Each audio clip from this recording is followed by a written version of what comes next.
అని అనుకుంటే నా ప్రసాద్ అన్న, అరే నేను ఇంత సేవ చేస్తున్నా, ఇంత బేతల మందిరంలో ఇంత గొప్ప వాక్యం చెప్తున్నా, ఈ నా కొడుకును మార్చలేని దేవుడా నాకెందుకు ఈ సేవ అని ఆ రోజు సేవ వదిలేసింటే ఇదే స్టేజ్ మీద కొంతమంది కొట్టడానికి వచ్చిన, మైకు పట్టుకొని వచ్చిన ఆయన మౌనంగా దేవుని వైపు కన్నులెత్తి చూసినాడు కాబట్టి ఈరోజు నేను మీ ముందే వాక్యం చెప్పేవానిగానే ఉన్నా.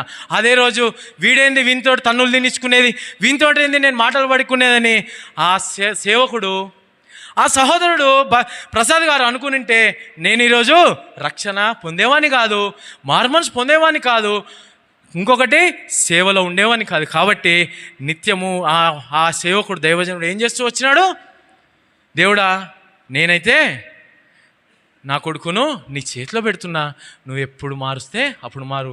దుర్జనవశాత్తు ఏంటంటే నా మార్పును చూడలేకపోయిండేమో, కానీ ఆయన ప్రార్థనలు ఫలించినాయి. ఎందుకంటే ఇక్కడున్న మీరే సాక్ష్యము, ఎవరో కాదు, నీ గురించి నేను కాదు, ప్రసాద్ అన్న ప్రార్థనలు ఫలించినాయని ఇక్కడున్న మీరే సాక్ష్యము. కాబట్టి నాకు విశ్వాసం ఉంది, ఏదో ఒక రోజు నువ్వు చేసిన ప్రార్థనలు ఫలించినాయని దేవుడు చెప్తాడు, నేను కూడా చెప్పగలుగుతా, ఆ నిరీక్షణ నాకుంది. కాబట్టి దేవుడా నాకు ఈ కష్టంలో కూడా, నాకు ఆ సుఖంలో ఆ కష్టంలో కూడా నాకు నువ్వు సహాయం చేస్తావని దేవునికి ఎప్పుడూ కృతజ్ఞతాస్తుతులు చెల్లించేవారుగా మన జీవితం ఉండాలి.